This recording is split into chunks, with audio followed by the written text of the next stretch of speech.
Hello and welcome back again to my YouTube channel, The Mommy Jaja Vlogs. For today's video, magbabahagi ako ng pampaswerte sa negosyo. Kung matumal o mahina ang inyong negosyo, walang masyadong bumibili ng inyong mga produkto, benta, meron akong ibabahagi na makakatulong para makaakit kayo ng mga customers at muling lumakas ang inyong negosyo at lumaki ang inyong kita at benta. Kaya kung kayo ay panatiko at mahilig sa mga pampaswerte, sundin, gawin, subukan ang mga ganitong pamamaraan. Napakadaming pampaswerte na pwedeng subukan basta ang mga ito ay gagamitin lamang na pampaswerte o gabay. At mag-set kayo ng good intentions sa bawat pampaswerte na inyong ginagawa. Gawin ito sa araw ng Martes at Biyernes dahil ito ang mga araw na merong malakas na kapangyarihan o energy para tumalab ang mga pampaswerte na ginagawa, maging epektibo.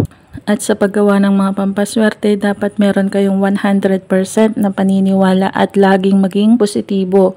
Alisin ang mga negatibo, mga iniisip mong mga negative, iwaksi mo ang mga yan.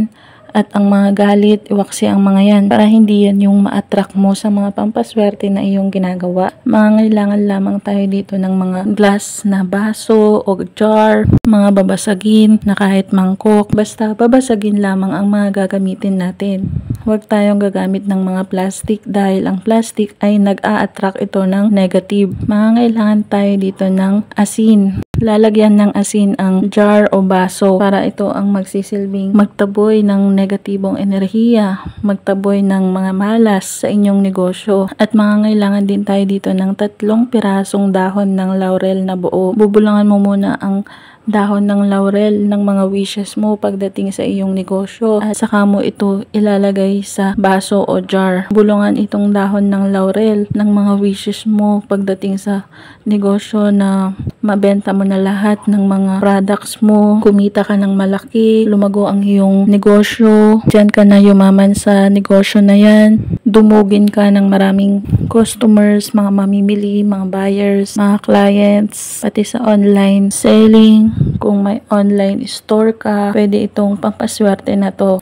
At saka mo din ito lalagyan ng mga cinnamon stick na kahit biyak-biyak na cinnamon stick. Pagkatapos, pwede ka ulit na bumulong dito sa pampaswerteng ito ng mga kahilingan mo pagdating sa iyong negosyo na muli itong lumakas at kumita ka ng malaki, magkaroon ka ng maraming customers, buyers, umunlad ang iyong negosyo, ang iyong online business.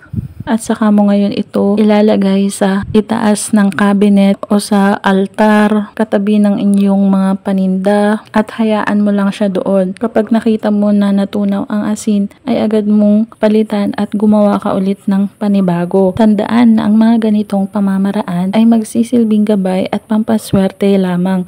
Tanging ang ating pagkilos, pagsisipag, pagtiyaga, pagdiskarte, pagtatrabaho at lalong-lalo na ang manalangin ng team sa Poong May Kapal ang siyang makakatulong sa atin para tayo ay umunlad, umasenso, magtagumpay at yumaman sa ating buhay.